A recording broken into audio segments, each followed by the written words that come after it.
Hello എൻ്റെ quotes, ഇന്ന് ക്യൂട്ടായിട്ട് ഒരു പേപ്പർ കൊണ്ട് ഡെക്കോർ ഉണ്ടാക്കിയാലോ. അതിന് വേണ്ടി സ്ക്വയർ ഷേപ്പിൽ ഇങ്ങനത്തെ ഒരു പ്ലെയിൻ പേപ്പർ, പിന്നെ ഒരു കട്ട് പീസായിട്ട് ഇങ്ങനെ കണ്ടിച്ചെടുത്തത്, പിന്നെ കുറച്ച് ക്യൂട്ട് ഇമേജ്, പിന്നെ ഒരു ക്ലൗഡ് മൂണും ഒക്കെ കണ്ടിച്ചെടുക്കുക.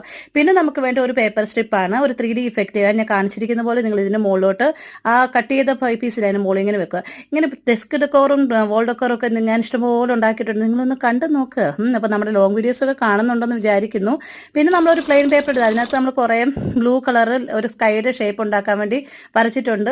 പിന്നെ ഒരു ക്ലൗഡും മൂണും ഒക്കെ വരച്ച് ഒട്ടിച്ച് വെക്കാണ്. ക്ലൗഡിനെ ഞാൻ ഇച്ചിരി ഒരു ഡബിൾ സൈഡ് ടേപ്പിന്റെ മുകളിലാണ് വെച്ചത്. പിന്നെ ഇത് ഇങ്ങനെ ഒരു ഫ്രെയിമും കൂടെ വെച്ച് കഴിഞ്ഞ് നമുക്ക് 2-3 സ്റ്റിക്കാണ് വേണ്ടത്. ഒരു നമ്മുടെ ലാഡർ, നമ്മുടെ ഗോവണി ടൈപ്പ് ഉണ്ടാക്കുവാണ്. അതിന്റെ മുകളിലോട്ട് നമ്മൾ ഉണ്ടാക്കിയ ക്യൂട്ട് ഇമേജിനെ വെച്ച് കൊടുത്ത ഒരു ക്യൂട്ടായിട്ട് ക്ലൗഡിന്റെ ക്ലൗഡ് എന്ന് നമ്മുടെ കടൽ ക്ലൗഡിന്റെ പോലത്തെ ക്ലൗഡാണ്. ക്ലൗഡ് എന്ന് പറഞ്ഞാൽ ആ ഒരു ഏഞ്ചൽ ക്ലൗഡിനെ വെച്ചാൽ നമ്മുടെ ക്യൂട്ട് ഡെക്കോർ റെഡി. എങ്ങനെയുണ്ട്?